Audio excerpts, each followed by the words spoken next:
ED का डंडा चलते ही सुप्रीम कोर्ट में गिड़गिड़ाई केजरीवाल। सुप्रीम कोर्ट से कर दी ऐसी मांग, सब हो गए हैरान। सिंघवी का खेल ईडी ने फंसा दिया पेच।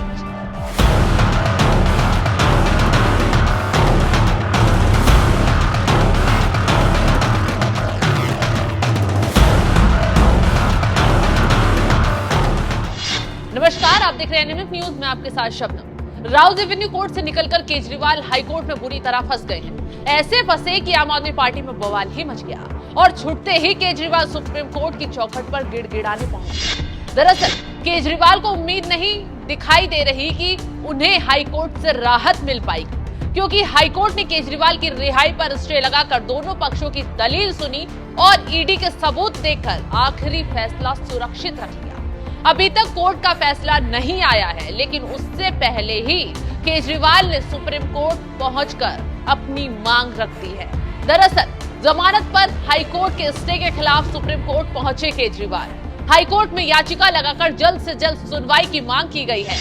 केजरीवाल राहत के लिए झटपटा रहे हैं और ईडी बार बार सीएम साहब की दिक्कतें बढ़ा रही है। ईडी नहीं चाहती कि किसी भी हाल में केजरीवाल जेल से बाहर आए, क्योंकि ईडी के पास केजरीवाल के खिलाफ न सिर्फ 100 करोड़ के सबूत है, बल्कि हवाला कारोबारियों से बातचीत के सबूत भी हाथ लगे हैं। ऐसे में केजरीवाल भी जानते हैं कि ईडी के एक्शन की वजह से वो हाईकोर्ट में फंस जाएंगे, इसीलिए गिड़गिड़ाते हुए सीएम साहब पहले ही सुप्रीम कोर्ट पहुंच गए। सूत्रों के मुताबिक केजरीवाल की तरफ से लगाई गई याचिका में मांग की गई है, दिल्ली हाईकोर्ट ने जिस तरह से उनकी जमानत पर स्टे लगाया है वो कानून के निर्देशों के विपरीत है और ये बुनियादी मौलिक सीमा का उल्लंघन भी है। हाईकोर्ट द्वारा जमानत पर स्टे लगाने से याचिकाकर्ता को दुख पहुंचा है, लिहाजा कोर्ट के इस आदेश को एक पल के लिए भी जारी नहीं रखा जाना चाहिए। तो केजरीवाल की तरफ से सुप्रीम कोर्ट से गुहार लगाई गई है कि वो हाईकोर्ट के स्टे ऑर्डर को रद्द करें और अनुरोध किया गया है कि याचिकाकर्ता को जमानत तुरंत दी जाए। खैर, अब सुप्रीम कोर्ट क्या फैसला सुनाता है ये देखने वाली बात होगी। बता दें कि केजरीवाल को राउज एवेन्यू कोर्ट ने जमानत तो दे दी थी, लेकिन ईडी विरोध करते हुए तुरंत हाईकोर्ट पहुंच गई। हाईकोर्ट ने ईडी के सबूत देखते ही, ईडी की दलील सुनते ही केजरीवाल की जमानत पर स्टे लगा दिया, जिसके बाद हाईकोर्ट ने दोनों पक्षों की दलीलों को सुना। इस दौरान हाईकोर्ट में ईडी ने ऐसे सबूत रखे जिससे न सिर्फ जज साहब हैरान हो गए, बल्कि केजरीवाल के लिए जेल से बाहर आने का रास्ता भी बंद हो गया। ईडी ने हाईकोर्ट में क्या दलीलें दी, चलिए ये भी विस्तार से बताते हैं। केजरीवाल के खिलाफ ईडी की दलील। हमारे पास शराब नीति मामले में उस आदमी का बयान है जिसने कहा है कि हमने 100 करोड़ रुपए दिए हैं। गवाहों के बयान में खुलासा हुआ है कि केजरीवाल ने कहा है मुझे 100 करोड़ रुपए दो, ये अपराध की आय ही है।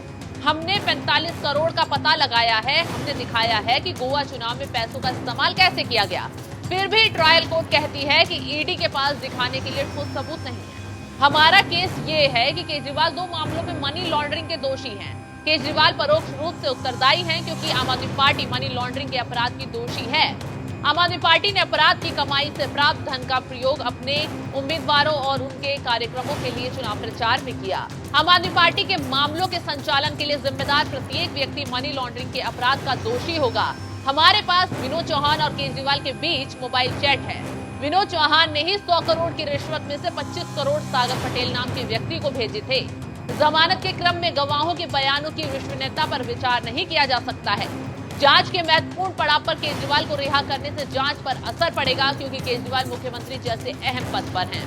तो ईडी ने हाईकोर्ट में केजरीवाल और आम आदमी पार्टी के काले कारनामों की पूरी डायरी खोलकर रखी है, क्योंकि ईडी नहीं चाहती किसी भी हाल में केजरीवाल जेल से बाहर आए और शराब घोटाले की जांच प्रभावित हो।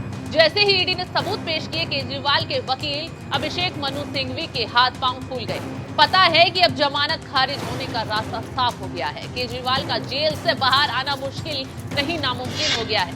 हालांकि केजरीवाल के वकील सिंघवी ने काफी जोर लगाया था कि हाईकोर्ट में ईडी की याचिका स्वीकार न की जाए या फिर जल्दबाजी में हाईकोर्ट सुनवाई के लिए तैयार न हो, लेकिन हाईकोर्ट ने सिंघवी की दलील को ठुकरा दिया। यही वजह है कि सिंघवी अब केजरीवाल को राहत दिलाने के लिए सुप्रीम कोर्ट पहुंचे हैं। अब देखने वाली बात होगी कि सुप्रीम कोर्ट से केजरीवाल को राहत मिलती है या फिर आफत और बढ़ती है। तो इस खबर पर आपकी राय क्या है, हमें कमेंट कर जरूर बताएं।